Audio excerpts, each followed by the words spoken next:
और ये बड़ी खबर देहरादून से आपको बता रहे हैं, जहां संस्कृत को बढ़ावा देने पर फोकस भी शुरू कर दिया गया है। संस्कृत के उत्थान के लिए आयोग गठित होगा।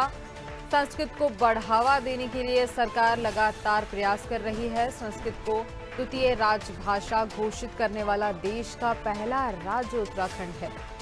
और देखिए, उसी के चलते अब और भी ज्यादा फोकस सरकार की ओर से किया जाएगा। संस्कृत भाषा को बढ़ावा मिल सके, इसी पर ज्यादा जानकारी लेंगे। सहयोगी सोनू सिंह हमारे साथ फोन लाइन पे बने हुए हैं। सोनू, देखिए, अगर बात की जाए तो संस्कृत को द्वितीय राजभाषा घोषित करने वाला देश का पहला राज्य उत्तराखंड है, और अब संस्कृत को और भी ज्यादा बढ़ावा दिया जाए, इसको लेकर के लगातार सरकार की ओर से फोकस किया जा रहा है।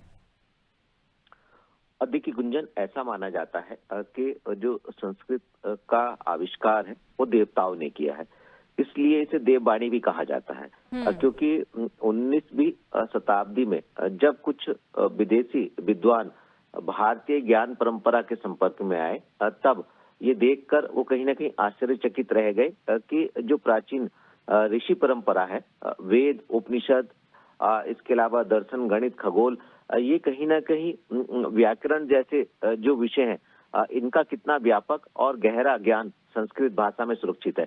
तो ऐसे में संस्कृत को बढ़ावा देने के लिए राज्य सरकार लगातार प्रयास कर रही है, और यही वजह है कि अब सरकार ने इस बात पर फोकस शुरू कर दिया है कि इसकी बेहतरी के लिए, इसके उत्थान और इसके विकास के लिए एक उच्च स्तरीय आयोग जो है वो गठित किया जाए। क्योंकि सरकार ने हाल ही में ये भी निर्णय लिया था कि राज्य के 13 जनपदों में 13 संस्कृत गांवों को अस्तित्व में लाया जाए, और ग्रामीण क्षेत्रों में भी इसके जन जागरूकता भी की जाए। और आपने स्वयं इस बात का भी जिक्र किया है कि उत्तराखंड देश का पहला राज्य है जहां द्वितीय राजभाषा का दर्जा जो है वो उत्तराखंड ने दिया है। तो ऐसे में संस्कृत को बढ़ावा देने के लिए लगातार प्रयास किए जा रहे हैं, और इसके साथ साथ अब चूंकि इसके उत्थान और विकास के लिए जिस स्तरीय आयोग भी सरकार गठित करने जा रही है, तो माना ये जा रहा है कि आने वाले समय में संस्कृत राजभाषा को और इसका विकास हो सकेगा,